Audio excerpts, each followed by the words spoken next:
8 अगस्त 2016 को Chennai Salem Egmore express Salem station से अपने नियत समय रात 9 बजे चेन्नई के लिए रवाना होती है।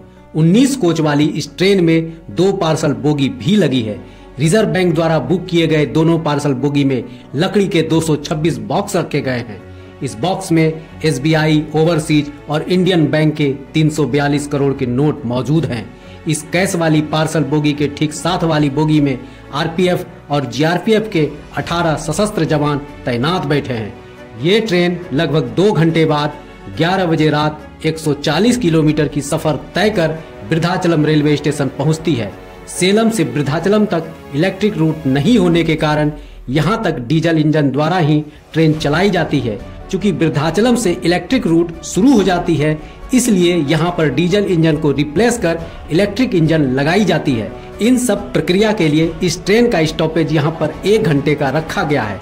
1 घंटे बाद 12 बजे रात में ट्रेन वृद्धाचलम से रवाना होती है। 4 घंटे बाद मंगलवार की सुबह 4 बजे ट्रेन एग्मोर स्टेशन पहुंचती है। कुछ गार्ड गाड़ी से उतरकर प्लेटफार्म पर टहलने लगते हैं। तभी इनमें से एक गार्ड कहता है, इतने देर हो चुके हैं, एक बार कैश वाली बोगी का ताला खोलकर देख लेना चाहिए। गार्ड ताला खोलकर बोगी के अंदर प्रवेश करता है। उसकी नजर अनायास ही ट्रेन की छत से आ रही सफेद दूधिया रोशनी पर पड़ता है। नजदीक जाकर देखता है तो वह गार्ड अवाक रह जाता है। इस बोगी की छत में करीबन 2 फीट चौड़ा होल है और बिजली पोल पर लगी बल्ब की दूधिया रोशनी अंदर प्रवेश कर रही है। वह दौड़कर बाकी गार्ड को इसकी जानकारी देता है। सभी भागे भागे आते हैं और देखते हैं वाकई छत में एक आदमी के घुसने और निकलने लायक एक होल है। बोगी में नीचे फर्श पर 5 बॉक्स खुले पड़े हैं। बॉक्स का सारा नोट गायब है। कुछ नोट फर्श पर बिखरे पड़े हैं।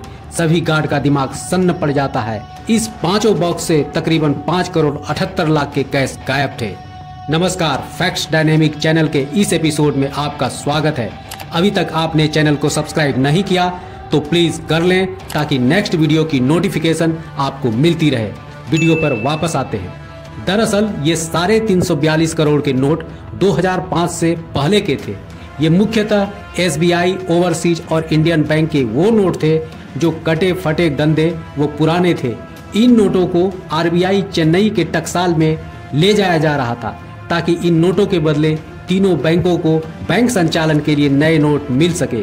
बहरहाल 5 करोड़ 78 लाख की इतनी बड़ी डकैती के बाद RPF और पुलिस प्रशासन की नींद उड़ गई थी। कुछ समझ नहीं आ रहा था। ऐसी चोरी तो फिल्मों में देखने को मिलती है, लेकिन ये तो रियल चोरी थी। चोरी करने वाले कौन लोग थे? चलती ट्रेन में चोरी आखिर कहाँ हुई और कैसे? पुलिस इन सारी बातों को पूरी सीक्वेंस में रखकर समझने की कोशिश करती है, जिसमें 2 तरह की थ्योरीज आती है। पहली कि जब ट्रेन सेलम से चली तो चोर वहीं से ट्रेन की छत पर चढ़ गए और चलकर उस बोगी के छत पर पहुंचे जिसमें कैश रखी हुई थी। फिर बैटरी से चलने वाली वेल्डिंग कटर मशीन से बोगी की छत को काटते हैं। छत कट जाने के बाद होल से 2 लोग अंदर प्रवेश कर गए होंगे और उनमें से 1 या 2 आदमी छत पर ही रुका होगा। बोगी के अंदर पहुंचा दोनों चोर बॉक्स को तोड़कर पैसों को ऊपर मौजूद अपने साथी को देता चला गया होगा। इन चोरों को ये अच्छी तरह पता था कि 2 घंटे के भीतर यानी ट्रेन के वृद्धाचलम पहुंचने से पहले ही चोरी को अंजाम दे देना होगा, क्योंकि वृद्धाचलम से ही इलेक्ट्रिक रूट शुरू हो जाता है और ट्रेन से थोड़ा ऊपर बिजली का तार होता है जिसमें 25,000 वोल्ट का करंट होता है, जो काफी रिस्की है। इसलिए वृद्धाचलम के बाद चोरी करना संभव नहीं है। दूसरी थ्योरी ये आई कि वृद्धाचलम में 1 घंटे के स्टॉपेज के दरमियान चोरी हुई हो, लेकिन जब ट्रेन 1 घंटे तक प्लेटफॉर्म पर लगी हुई होगी तो उस समय यात्री अक्सर प्लेटफॉर्म पर घूमते फिरते रहते हैं। ऐसे में यात्रियों की नज़र से बच पाना संभव नहीं है, इसलिए दूसरी थ्योरी को नकार दिया जाता है। सारे पहलू पर विचार करने के बाद पुलिस इस निष्कर्ष पर पहुंचती है कि ये लूट सेलम से वृद्धाचलम के बीच चलती ट्रेन में ही हुई है।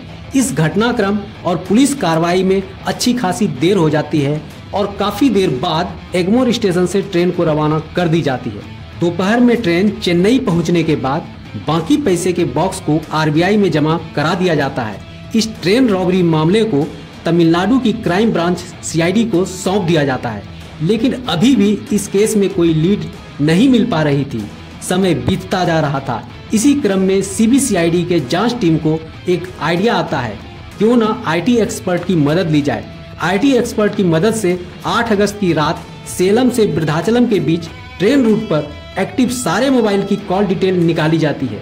ये काम आसान तो नहीं था, फिर भी उसमें से संदिग्ध नंबर को छांटकर एक अलग लिस्ट बनाई जाती है। इस लिस्ट से पता चलता है कि 7 से 8 मोबाइल नंबर तमिलनाडु या चेन्नई के हैं ही नहीं, बल्कि ये नंबर मध्य प्रदेश और बिहार के हैं, जो इस चोरी के बाद से बंद आ रहे हैं। क्राइम ब्रांच की टीम मध्य प्रदेश के पते पर छापेमारी करती है, पूछताछ करती है। कुछ लोग पते पर मिलते हैं, कुछ नहीं मिलते। इस पूछताछ और छापे से भी चोरी से जुड़ी कोई ठोस प्रमाण या बातें पता नहीं चलने के कारण टीम खाली हाथ वापस लौट आती है। समय कुछ इसी तरह बीतता जा रहा था, केस में कोई प्रोग्रेस नहीं था। तब क्राइम ब्रांच टीम को एक अनोखा आइडिया आता है, नासा से हेल्प लेने का। जांच टीम अपने उच्चाधिकारियों से बात कर नासा से संपर्क कर मदद मांगती है। चूंकि नासा के सैटेलाइट पूरी पृथ्वी पर नजर रखती है, 8 अगस्त 2016 की रात 9 बजे से 11 बजे तक सेलम से वृद्धाचलम तक नासा की सैटेलाइट ने जो कुछ भी तस्वीरें कैप्चर की थी, भारत सरकार को उपलब्ध करा दी जाती है। इस तस्वीर की जांच में कुल 11 लोग सस्पेक्ट पाए जाते हैं। कॉल डिटेल और इन तस्वीरों की मिलान करने पर ये पता चलता है कि सारे सस्पेक्ट मध्य प्रदेश के एक ही इलाके के रहने वाले हैं। क्राइम ब्रांच की टीम 12 अक्टूबर 2018 को मध्य प्रदेश के रतलाम से 38 वर्षीय दिनेश पारदी और 29 वर्षीय रोहन पारदी को गिरफ्तार कर लेती है। पूछताछ में उन लोगों ने अपने गुनाह कबूल कर लिए और दोनों ने चोरी में शामिल बाकी साथियों के बारे में भी बताया। इस पूरी ट्रेन रॉबरी का मास्टरमाइंड मोहर सिंह था। इसी अक्टूबर महीने के अंत में मोहर सिंह समेत रूसी पारदी, कालिया, महेश पारदी और ब्रिजमोहन को भी हिरासत में ले लिया जाता है। इस ट्रेन रॉबरी का मास्टरमाइंड मोहर सिंह मध्य प्रदेश के गुना जिले के खेजराचक गांव का रहने वाला था। ये कुछ ज्यादा पढ़ा लिखा नहीं था। इस चोरी में शामिल सारे लोग आपस में रिश्तेदार ही थे। इन लोगों ने राजस्थान, दिल्ली, हरियाणा, गुजरात और महाराष्ट्र समेत अन्य कई राज्यों में अपराध किए। जम्मू कश्मीर और मध्य प्रदेश में किए गए कई हत्याओं में भी शामिल थे। चूंकि मध्य प्रदेश की पुलिस कई मामलों में इनकी तलाश कर रही थी, इसलिए ये लोग भागकर दक्षिण भारत चले गए। चोरी के 1-2 सप्ताह पहले से ही इन चोरों ने सेलम वृद्धाचलम रूट पर कई बार यात्रा कर ट्रेन के बारे में जानकारी इकट्ठा की। घटना की रात मोहर सिंह और उसके 4 साथी सेलम से ही ट्रेन की छत पर चढ़ गए और जब ट्रेन चलने लगी तो अंधेरे का फायदा उठाकर कैश वाली पार्सल बोगी की छत पर पहुंच गए और बैटरी से चलने वाली कटर से बोगी की छत को 2 बाई 2 फीट काट दिया। उनमें से 2 चोर पार्सल बोगी में घुस गए और लकड़ी के बॉक्स को तोड़कर नोट को 6 लुंगियों में लपेटकर छत के ऊपर बैठे बाकी साथी को देते चले गए। बाकी के 7-8 साथी वृद्धाचलम के पास वायलूर ओवरब्रिज के पास इंतजार कर रहे थे। वृद्धाचलम स्टेशन पहुंचने के पहले घुमावदार रास्ते पर ट्रेन की स्पीड जैसे ही धीमी होती है, वहां इंतजार कर रहे बाकी साथी को नोट का बंडल फेंककर ट्रेन से कूद जाते हैं और वे सभी एक वैन में बैठकर भाग जाते हैं। पकड़े गए 8 चोरों को जेल भेज दिया जाता है। चोरों के मुताबिक नोटबंदी के कारण 500 और 1000 के नोट जो तकरीबन 2 करोड़ के थे जला दिया जाता है। शेष राशि का अभी तक कुछ पता नहीं चला। इस ट्रेन रॉबरी के बारे में आपके क्या विचार हैं? कमेंट कर जरूर बताएं। दोस्तों, आज का ये एपिसोड आपको कैसा लगा? उम्मीद है अच्छा लगा। तो देर क्यों, जल्दी से लाइक कर दें और अपने दोस्तों को शेयर भी कर दें। साथ ही साथ चैनल को सब्सक्राइब करना तो बिल्कुल ना भूलें। आज के लिए बस इतना ही। मिलते हैं नेक्स्ट एपिसोड में एक नई इंफॉर्मेटिव वीडियो के साथ। नमस्कार, जय हिंद।